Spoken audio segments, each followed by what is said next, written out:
Each year, around 4 million Muslims from Saudi Arabia and the rest of the world make the pilgrimage, or Hajj, to Mecca. They do this to follow one of the 5 pillars of Islam. This year, the main 5 days of the Hajj are from November 25 through 29. This is a call for Christians to pray for Muslims to encounter Jesus while on the Hajj. On the first day, here in Mecca, Muslims spend the day and night in enormous tent cities. They pray and they read the Quran. We want to be praying for the Saudis and other pilgrims to have a revelation of Jesus. We want to pray for them to have an experience like Paul did in Acts 9. When he neared Damascus on his journey, suddenly a light from heaven flashed around him.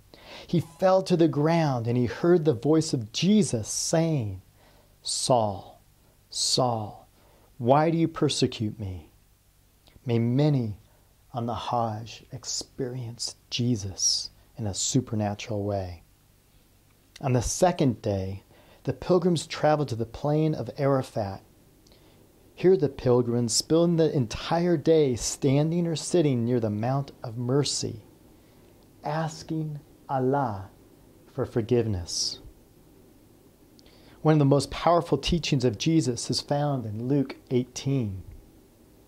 It's the story of the tax collector standing at the back, not even able to look up to heaven, and beating his chest. And he says, "God, have mercy on me, a sinner." This man was a broken man. This is the kind of forgiveness. This is the kind of brokenness that we need to see in the Muslim world. On the third day, as the sun rises, pilgrims move to the city of Mina. Here they throw stones or pebbles at the pillars that represent the temptations of Satan.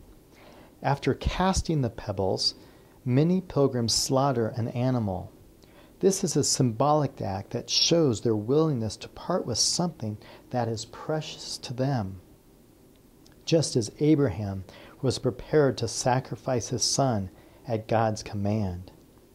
In Genesis 22, Abraham makes a powerful statement, a prophetic statement that would be fulfilled in Jesus. Abraham said, "God himself will provide the lamb for the burnt offering, my son." Today in Saudi Arabia and around the world, sheep and goats are being slaughtered.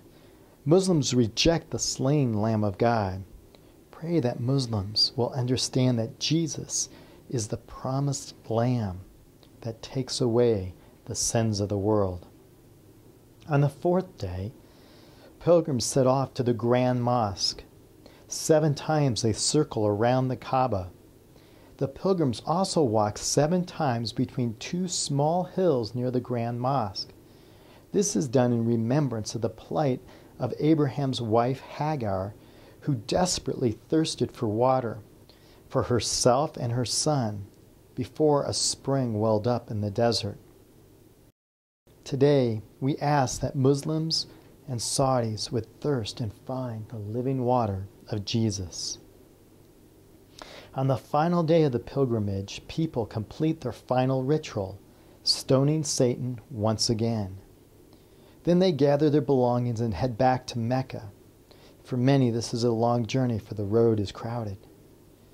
We want to continue that God will reveal himself to the followers of Islam and that they will begin a pilgrimage to Jesus.